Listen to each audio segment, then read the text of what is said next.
There are a number of ways I keep my students engaged. I teach master level students and MPhil and PhD students. Most of these students are part-time and are usually coming to class at the end of a long work day. So at the start of my classes, I use an emotional check-in to engage them from the beginning.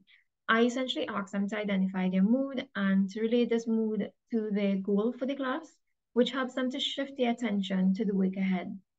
I split my class time into smaller blocks of teaching and then incorporate an accompanying hands-on activity to ensure my students don't get bored in the classroom. In my tutorial sessions, I encourage peer learning and group work, and of course, these activities allow for a break without having my students check out of the class. I also incorporate games in my classroom. Specifically, I encourage my students to participate in competitive quizzes and various class activities, which all of them could contribute towards.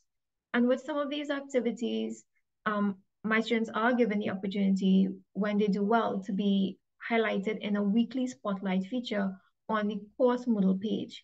Incorporating this spotlight feature, which they know about from the beginning, means my students are buy in a little more into the lesson.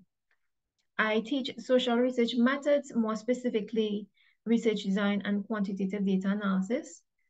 To keep my students engaged, I use real world examples in the classroom. I use social issues such as poverty, education, and mental health. All of these topics are attention grabbers among my students. I use web visualization tools to support learning of difficult concepts and also to deconstruct some misconceptions my students might have. I share my personal research and analysis experiences, which provide my students with vicarious learning experiences in the classroom.